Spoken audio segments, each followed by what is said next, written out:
के क्लास में सभी स्टूडेंट्स का स्वागत। और आज के इस मैथ के क्लास में हम लोग मेंसुरेशन क्षेत्रमिति से एक छोटा सा हिसाब बहुत सरलता से देखेंगे। ऐसे हिसाब को अक्सर लोग गलती करते हैं और इस तरह की आकृति जो है का हिसाब जनरल कंपटीशन में भी आते रहता है।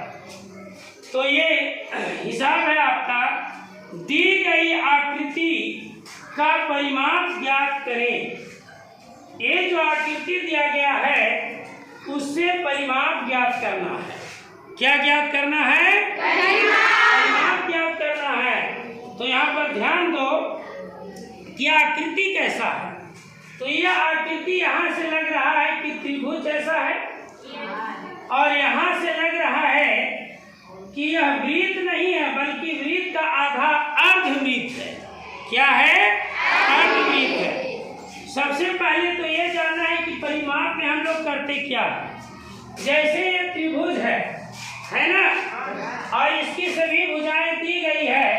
अगर सभी भुजाएं अलग अलग है तो तीनों को जोड़ देंगे तो ये तीनों मिलकर के इसका परिमाप निकल जाएगा।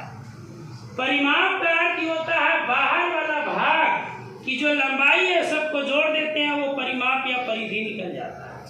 तो 5, 4, 9 और 3, 12 यानी इस ट्रायंगल का निकल गया। चतुर्भुज है तो जिस तरह का चतुर्भुज है चारों भुजा दिया गया तो चारों को जोड़ देंगे। यहाँ पर भी देखो आकृति में इस त्रिभुज में 2 भुजाओं का माप दिया गया है, तीसरा का भी दिया गया है। लेकिन यहाँ ध्यान रखना है कि अगर त्रिभुज से हम इसको निकालते हैं तो 2 + 2 + 2.8 ये तीनों को हम जोड़ते हैं तो जो आता है उसके बाद इसका भी निकालना पड़ेगा। तो इसको निकालने में वृत्त नहीं बल्कि अर्धवृत्त का परिमाप निकालना पड़ेगा। तो अर्धवृत्त का निकालेंगे तो ये फिर पुनः निकल जाएगा। तो एक बार ये त्रिभुज में भी जुड़ जाएगा और अर्धवृत्त में भी ये जुड़ जाएगा, तो ये दोबारा जुड़ जाएगा तो परिमाप ज़्यादा हो जाएगा।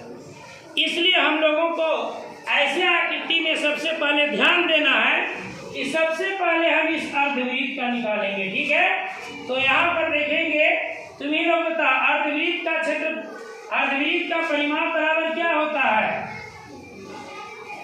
तो वृत्त का परिमाप या परिधि बराबर जो होता है वो होता है 2πr। क्या होता है? 2πr। और जब अर्ध परिमाप निकालना है तो आधा कर दो, 2 से भागा दे दो, तो ये 2 और 2 क्या हो जाएगा?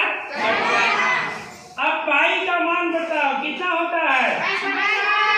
और आर थोड़ त्रिज्या हो गया तो यहाँ पर व्यास दिया गया है 2.8। जब त्रिज्या इसमें हम लिखेंगे तो त्रिज्या व्यास का आधा होता है, तो आधा करने के लिए 2 से यहाँ पर बाधा कर देंगे।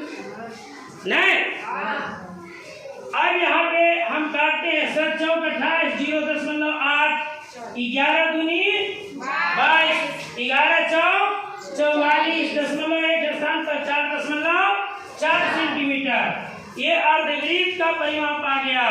और ये त्रिभुज में ये 2 भुजा जो था वो 2 + 2 बराबर कितना हो गया? इसलिए इसका परिमाप हो जाएगा कितना? तो ये 4 और प्लस ये 4.4, ये दोनों को जोड़ देंगे तो कितना हो जाएगा? 8.4। और प्रश्न अगर सेंटीमीटर में है तो यहाँ सेंटीमीटर लिख देंगे। समझ में आ गया सभी को?